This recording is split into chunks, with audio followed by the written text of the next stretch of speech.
warahmatullahi wabarakatuh. Semangat sehat anak-anakku sekalian. Selamat datang di kelas ekonomi, dan untuk tahun 2020-2021 ini kalian akan belajar bersama Ibu.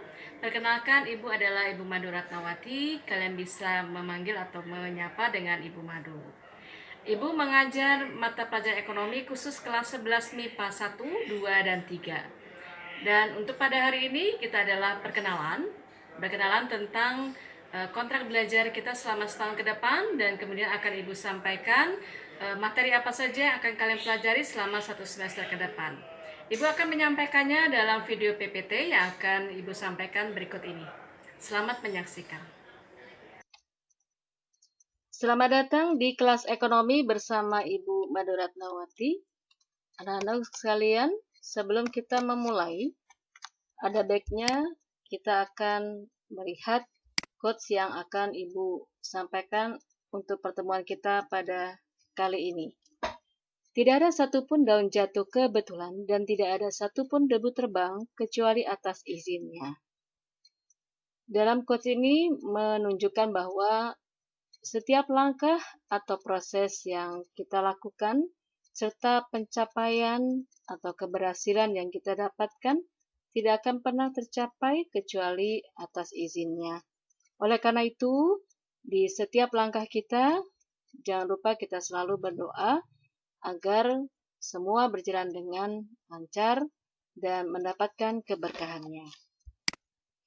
Baiklah anak-anak, sekarang kita akan memulai dengan kontrak belajar. Kontrak belajar ini artinya ada komitmen di awal sebelum kita memulai pembelajaran. Karena pembelajaran kita pada kali ini tidak merupakan atau tidak berupa tatap muka secara langsung, maka kontrak belajarnya tentu sedikit berbeda dengan kontrak belajar seperti biasanya. Yang pertama adalah rajin mengikuti kegiatan belajar dari rumah.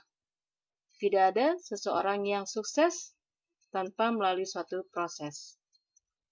Kemudian yang kedua, kalian harus disiplin waktu dalam belajar dan pemenuhan tugas. Salah satu kesuksesan itu karena kita melakukan disiplin diri, yaitu disiplin waktu. Kapan kita harus melakukan absensi pagi, lalu kapan kita harus mengikuti mata pelajaran tertentu, dan bagaimana cara kita memenuhi tugas-tugas yang harus kita lakukan. Kemudian yang ketiga adalah jujur dalam proses belajar dan evaluasi. Kalian ketahui bahwa keberhasilan seseorang itu yang utama adalah karena adanya kejujuran. Jadi kalian harus berkomitmen, kalian melakukan pembelajaran dengan jujur. Demikian pula dalam evaluasi atau ulangan-ulangan harian atau ulangan tengah semester maupun akhir semester nanti, maka yang utama adalah kalian harus jujur. Yang keempat adalah harus percaya diri. Pada proses pembelajaran virtual semacam ini, maka kalau kalian harus memiliki rasa percaya diri yang tinggi, kalian percaya bahwa atau yakin bahwa proses yang kalian lalui saat ini akan mencapai pada tujuan yang kamu harapkan. Dan yang kelima adalah menghargai pendapat orang lain. Menghargai pendapat guru yang menyampaikan materi atau dari teman-temanmu, termasuk kita juga menghargai diri kita sendiri. Nah, anak-anak, ini adalah kontrak belajar minimal. Saya minta kalian punya buku kosong atau buku tulis khusus untuk mata pelajaran ekonomi. Bisa juga menggunakan buku tulis yang kelas 10. Kalau memang masih ada lembaran-lembaran kertasnya, kalian lanjutkan saja, tidak apa-apa. Kamu tuliskan kontrak belajar ini di dalam buku kamu. Itu adalah kontrak belajar minimal. Kemudian kamu tambahkan 5 lainnya kontrak belajar yang menurut kamu bisa membangkitkan semangat kamu untuk belajar. Salah satunya adalah kamu tuliskan capaian prestasi nilai mata pelajaran ekonomi pada semester yang lalu, baik nilai pengetahuan maupun nilai keterampilan. Setelah itu di sebelahnya kamu tuliskan harapan nilai yang akan kamu dapatkan pada semester ini untuk mata pelajaran ekonomi, baik untuk nilai keterampilan maupun nilai pengetahuan. Ya, itu adalah kontrak belajar kita. Kemudian berikutnya adalah saya akan menyampaikan materi pembelajaran mata pelajaran ekonomi untuk kelas 11, khususnya untuk di semester 1. Yang pertama adalah KD 3.1 tentang pendapatan nasional, 3.2 tentang pertumbuhan ekonomi dan pembangunan ekonomi. Kemudian 3.3 tentang ketenagakerjaan dalam pembangunan ekonomi, KD 3.4 indeks harga dan inflasi, dan KD 3.5 tentang kebijakan moneter dan kebijakan fiskal. Berikutnya Ibu akan menyampaikan rincian dari tiap-tiap KD tersebut. Yang pertama adalah KD 3.1 tentang pendapatan nasional. Di dalamnya nanti kita akan bahas tentang pengertian pendapatan nasional, manfaat pendapatan nasional, komponen atau konsep pendapatan nasional, metode penghitungan pendapatan nasional, pendapatan per kapita, dan distribusi pendapatan nasional. Berikut KD 3.2 tentang pertumbuhan ekonomi dan pembangunan ekonomi.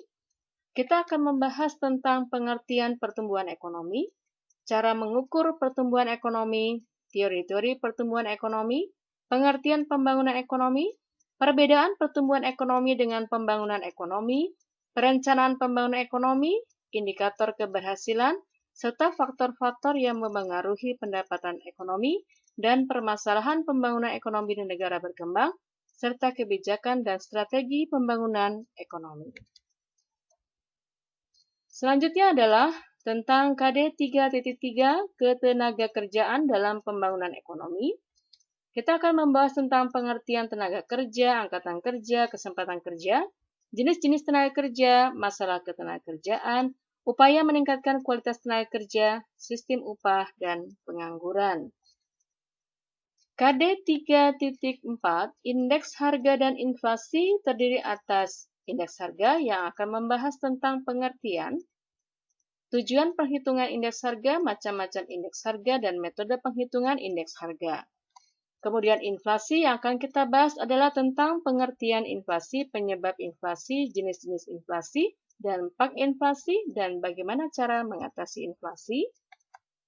Kemudian berikutnya kita akan bahas permintaan dan penawaran uang tentang teori permintaan penawaran uang serta faktor-faktor apa saja yang memengaruhi permintaan dan penawaran uang. Terakhir adalah tentang KD 3.5 kebijakan moneter dan kebijakan fiskal. Kebijakan moneter akan kita bahas tentang pengertiannya, tujuan kebijakan moneter, dan instrumen kebijakan moneter. Kebijakan fiskal, kita akan bahas tentang pengertian kebijakan fiskal, tujuan kebijakan fiskal, dan instrumen kebijakan fiskal. Demikianlah anak-anak, materi-materi yang akan kita bahas pada semester 1 ini. Marilah kita sama-sama untuk